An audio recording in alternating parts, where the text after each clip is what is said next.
আজ আমি করব সাবুর খিচুড়ি। কড়াইতে আমি মুগ ডাল দিয়ে নিয়েছি। মুগ ডালটা আমি ভালো করে ভেজে নেব। মুগ ডাল আমার ভাজা হয়ে গিয়েছে। এবার আমি এতে জল দিয়ে দেব। এরপর আমি এতে শুকনো লঙ্কা, তেজপাতা, 5 ফোড়ন দিয়ে নিলাম। এরপর এতে আমি দেব আদা,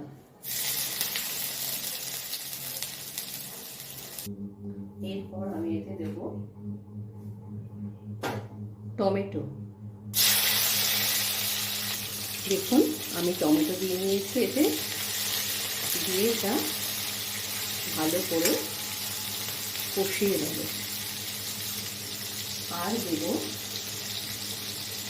হলুদ,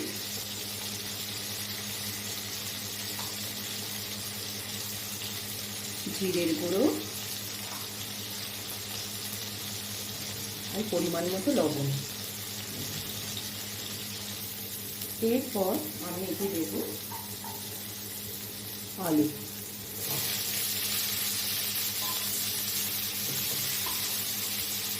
আলুটা দিয়ে আমি এটা ভালোভাবে ভেজে নেব। এর সাথে ভালো করে ভেজে নেব মশলার সাথে। দেখুন আলুগুলো আমার ভাজা হয়ে এসছে। এরপর আমি এতে কেটে রাখা কুমড়োগুলো দিয়ে দিলাম।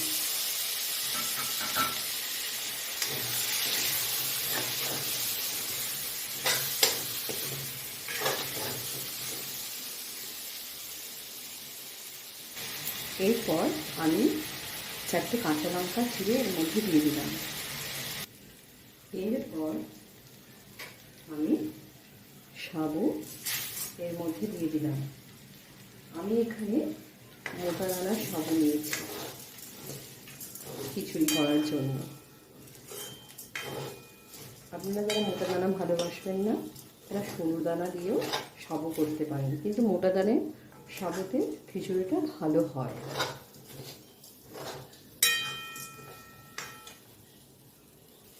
এরপর আমি এতে পরিমাণ মতো জল দিয়ে নেব। এরপর আমি এটাকে ফুটতে দেবো এবং দিয়ে ঢাকা দিয়ে দেব। দেখুন এটা আমার ফুটে গেছে। এরপর যে ডাল আমি সিদ্ধ করে রেখেছিলাম, এই যে সে সিদ্ধ করা ডালটা আমি এর মধ্যে দিয়ে দেবো। দিয়ে এটা এর সাথে ভালো করে মিশিয়ে নেব।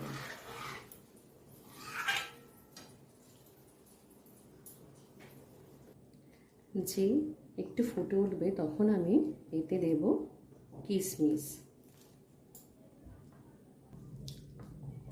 এরপর আমি এতে দেব চিনি। দেখুন এটা হয়ে এসছে। এর উপর দিয়ে আমি একটু গরম মশলার গুঁড়ো ছড়িয়ে দেবো আর দেব একটু ঘি।